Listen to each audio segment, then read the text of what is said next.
ഇന്നത്തെ ട്രേഡ് റിപ്പോർട്ടുകൾ പ്രകാരം നോബഡി സിനിമ മികച്ച വാരാന്ത്യ പ്രകടനം തുടരുകയാണ്.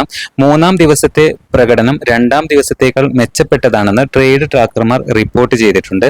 ആദ്യ 3 ദിവസങ്ങൾക്കുള്ളിൽ ലോകമെമ്പാടുമുള്ള ഗ്രോസ് കളക്ഷൻ 10 കോടി കടന്നതായി പുതിയ റിപ്പോർട്ടുകൾ സൂചിപ്പിക്കുന്നു.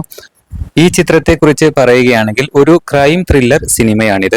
പൊതുവെ പ്രേക്ഷകരിൽ നിന്ന് മികച്ചതും മിശ്രവുമായ പ്രതികരണങ്ങളാണ് ഇപ്പോൾ ലഭിച്ചുകൊണ്ടിരിക്കുന്നത്. പൃഥ്വിരാജിന്റെ പ്രകടനം മികച്ചതാണെന്നാണ് പൊതുവായ വിലയിരുത്തൽ. തുടക്കം മുതൽ സസ്പെൻസും മിസ്റ്ററിയും നിലനിർത്തുന്ന അവതരണമാണ്. ക്യാമറ, പശ്ചാത്തല സംഗീതം, സാങ്കേതിക മികവ് എന്നിവയ്ക്ക് മികച്ച പ്രശംസ ലഭിച്ചിട്ടുണ്ട്. നിസാം ബഷീറിന്റെ സംവിധാനവും സിനിമയുടെ പ്രധാന പ്ലസ് പോയിന്റായി വിലയിരുത്തപ്പെടുന്നുണ്ട്. എന്നാൽ രണ്ടാം പകുതി എല്ലാവർക്കും ഒരുപോലെ തൃപ്തികരമായിട്ടില്ല. കഥയിലെ ചില ട്വിസ്റ്റുകളും ക്ലൈമാക്സും കൂടുതൽ ശക്തമാക്കാമായിരുന്നു എന്നാണ് ചിലരുടെ അഭിപ്രായം. പുതിയ അപ്ഡേറ്റുകൾക്കായി കാത്തിരിക്കാം.